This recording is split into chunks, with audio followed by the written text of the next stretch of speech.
I am Ferdinand Marcos, and I am the President of the Republic of the Philippines. I stand today on behalf of 110 million Filipinos. Hello people, hello words, and hello Philippines. It's me again. Nakikita ko mga kababayan. Yan po si Pangulong Marcos Jr. Well, nagbibigay na naman guys ang cash assistance, mga relief goods. Diyan po sa natamaan ng lindol, diyan sa Sarangani, Jinsan, Saglan. Alam nyo, kagagaling niya lang ng epic yan pero dumiretso kinabukasan. Wala yatang tulog si Pangulong Marcos Jr. So, ito lang po yung Pangulo. Palaging present sa mga disaster sa bawat region pag mayroong sakuna, no?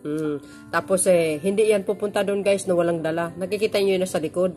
Yan yung mga relief goods yan, no? So, hindi talaga siya nagkulang sa totoo lang. Talagang always may support talaga yung mga naapektuhan. Lalo na po yung sekretary ng DSWD. Nako, talaga naman mas mabilis sila sa alas 4, no? Kahit nasa Amerika ang Pangulo, talaga yung briefing niya sa sekretary niya, talaga namang hindi talaga guys, nagkaroon ng ibig ko sabihin, yung walang humpay sa paalala, sa reminding, no? Na kailangan yung relief goods, alamin ang pangakailangan nila. So, ayan.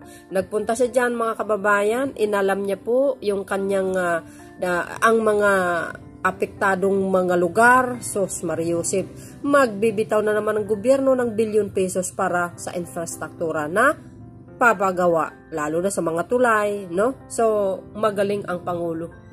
Hindi talaga siya nagpabaya sa totoo. Kaya nga sabi ko nga, napakaswerte yung mga mamayang Pilipino, except lang yung mga anti-Marcos, kasi pag mayroong mga sakuna na ganyan, ay hindi talaga nagpabaya ang Pangulo. Alam po natin lahat yan, mga kababayan. So, panoorin nyo, guys, yung kanyang talumpati at ang kanyang interview. Ay, nandyan po guys, nakita natin si former Senator Manny Pacquiao. O, diba?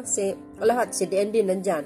So, but anyway, don't forget to like, hit the button bell, and likes. Panoorin natin, guys. Okay?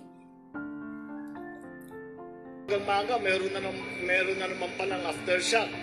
Kaya titignan po natin, magpapareport ako sa ating mga opisyal para ma-assess natin, para malaman natin kung ano yung mga damage, ano yung mga pangangailangan, yung lalo-lalo na yung mga nawalan ng bahay, mabigyan namin ng tulong. Andito po ang DSWD, kasama ko pa si Senator Manny para tumulong sa pagbigay ng assistance para sa ating mga naging biktima dito sa lindol na naramdaman natin. Kaya't andito po ang bibigay po natin. Siyempre, yung mga nasa evacuation center ay inuuna namin para tiyak na mayroong kakainin, may tubig, may water supply. At ngayon ay pinaikot natin ang mga tao natin sa DSWD. Nandito rin ang secretary ng DILG, ng local government, si Secretary Benher.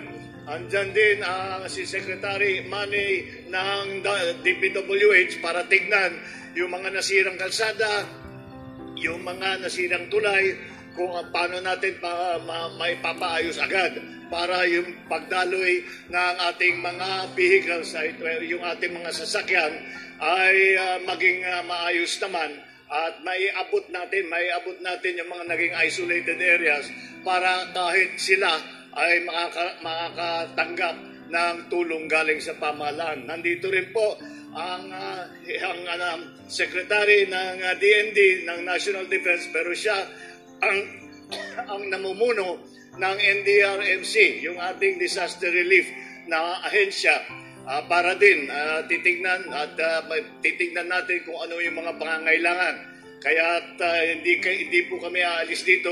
Ang ating mga different aid agencies, hindi po aalis ang mga yan hanggat lahat ng mga nangangailangan ay mabibigyan ng atensyon. Kaya po, pagpatuloy natin itong pagbigay ng relief supplies, meron tayong mga hygiene kit, meron tayo pati shelter para yung mga hindi na makapasok sa bahay dahil delikado po yung mga na-damage na bahay.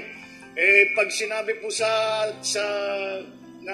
pag in-assess po na hindi pa masyadong tiyak, ay huwag nyo munang papasukin dahil marami pong nagiging biktima na akala natin tapos na yung lindol, papasok kayo sa bahay, magkakalindol habang nasa loob, matatamaan, mababagsakan. Sa awa ng Diyos, meron naman tayong yung ating mga casualty rate ay hindi ganong kataas. Pero siyempre, bawat isang namatay, malaking trahedya para sa atin lahat. Kaya gagawin na asahan ninyo na nandito ang inyong pamahalaan para tutulungan kayo at magsabi lang kayo kung ano yung inyong pangangailangan at kung kaya namin idalhin sa inyo, ay gagawin po namin. That's my president. Galing talaga. Yay! Wow, daming guys. Mga food, relief good. Kami nakabantay, asahan ninyo lahat ng maaari namin gawin para tulungan kayo dito sa medyo dito sa mga kahirapan na dinadaanan natin ay tutuloy. Thank you. Maraming salamat po. I love you, sabi. Maaga pa kasi, kaya hindi pa namin alam ang total na pangangailangan. We are still in the assessment stage dahil patuloy pa rin yung mga aftershock. So, pati yung mga rebuilding, hindi pa natin pwedeng simulan dahil nga may aftershock pa. Ang problema sa lindol, walang forecast. Hindi natin alam kung ano yung mangyayari. But meron tayong lahat ng assistance na pangangailangan ng mga inabutan, yung nawalan ng bahay, yung mga mangingisda, yung mga na-injure, lahat yan patuloy ang bigay ng DSWD ng assistance. So, hanggang tapos, titignan natin, ang malaking damage is structure, yung mga structure, yung pinaka mahirap yung sa Glan na puerto. At alam kong gamit na gamit yan, so we will have to prioritize that in the recovery.